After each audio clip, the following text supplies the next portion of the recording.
They become a member of the collective. It's Soviet education, basically. Might as well say it. It's Soviet education. You cannot expect to have a smoothly running world socialist system if you have people out there who are going to object to what you're trying to do. So you have to brainwash.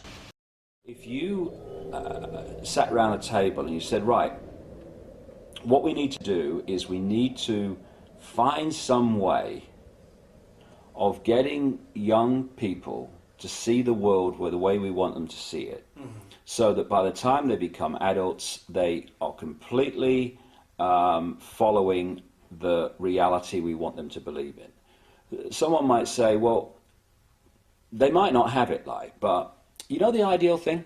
What we do is we have a system where we take children away from their parents at least 5 days a week, all day, from about the age of 4 and 5, and we have control of their minds until they're about 17, 18. That would be ideal.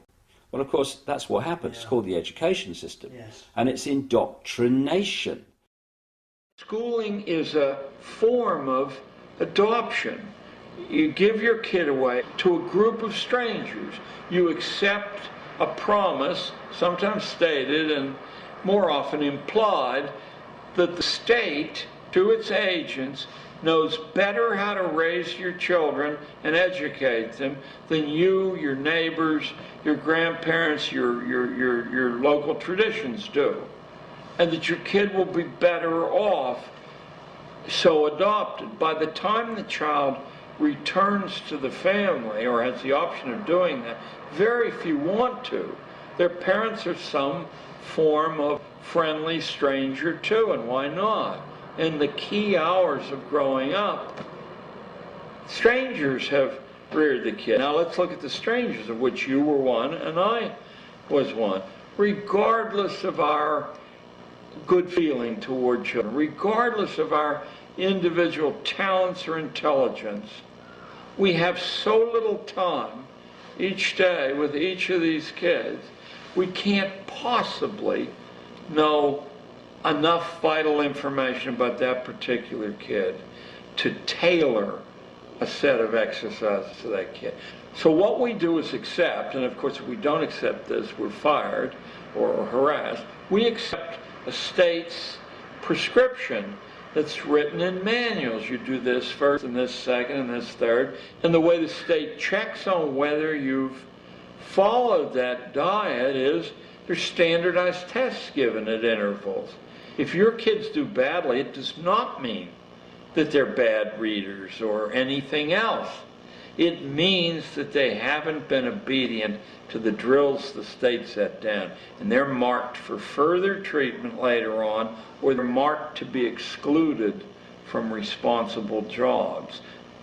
Perhaps some ways by being excluded from the colleges that lead to responsible jobs, in other ways from the licenses that lead to responsible jobs. This was all worked out. It didn't evolve by a lot of rational people saying, we'll take this, this, and this from the past, then the next generation will take this, this, and this. This was set down largely in a handful of places.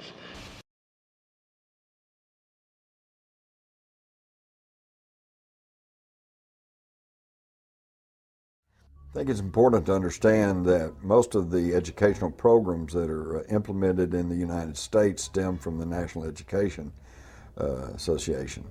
And the NEA was actually founded by John D. Rockefeller.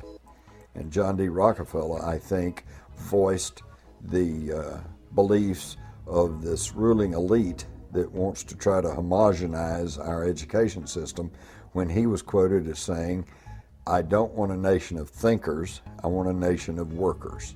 So I think the education system is not only pushing people into a socialized version of government, but also dumbing the individual down to the point to where he'll be a good worker in the factory, or he'll be a good worker in Silicon Valley. He may know a lot about computers, but he is not going to have a classic education that would allow him to take all of the facets of the culture and the society and put it together and really form an intelligent opinion as to what's really going on and what might be in the best interest of the individual. Now let's shift to the basis of your question, which is Rockefeller and Carnegie and J.P. Morgan. These people saw a different kind of utopia. They thought that this material abundance, since they had abandoned a belief in a creator or an afterlife, this material abundance was the best that a human life could aim for. And to do that, the family had to be moved off center stage, and the children had to be processed like raw materials. These are the people who saw to it with their influence that when legislation that was wildly radical based on any past model was proposed, that the right legislators would vote that legislation through. They saw to it that money was available to build these vast piles of brick and stone and to drain children out of the community by the force of law, mind you, because they don't teach the way children learn, nor can they teach the way children learn. That's not what they're set up to do. They're set up to produce a predictable, homogeneous, safe product. They're set up to sort people into occupational categories, roughly consonant with what the current economy demands. The whole system, because we have two hemispheres of the brain, the left brain, which is about words and this world reality and, you know, the perception of this reality. We have the right brain, which is where you get creativity, inspiration, and connection, and then you've got this corpus callosum, which connects the two. First of all, we use a fraction of our brains. Why is that? And the other thing is that what the system does is it turns out left brain prisoners. They run the system. And it does it by putting information through schools and colleges and universities into the left brain, which it then says at time of an exam, give me all that back.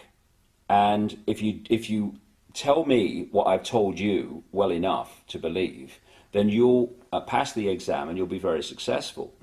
Anyone that takes that information into the right brain and puts their spin on it or questions it or sees through it and puts that in the exam, they are perceived as a disruptive influence in the classroom. Yes, they are. And so what happens is, for you to become a doctor, overwhelmingly a politician, a journalist, someone often in industry, all these areas that control the system. The professions. The professions. Yeah. Lawyers. Yes. I mean, on and on we go. You have to have gone through your young life constantly taking information into your left brain and regurgitating it out on exam papers. To become a teacher, you have to go through that process. Then you go through teacher training college where you're taught how to do it to others, and then you're let loose on the children. Yes. The whole system is run by left brain prisoners. And if you look at the school system, things like music and art that stimulate this side of the brain, the uniqueness, they are constantly cut back in favor of left brain curriculums. And this is systematic. I have to get this over to people. This is not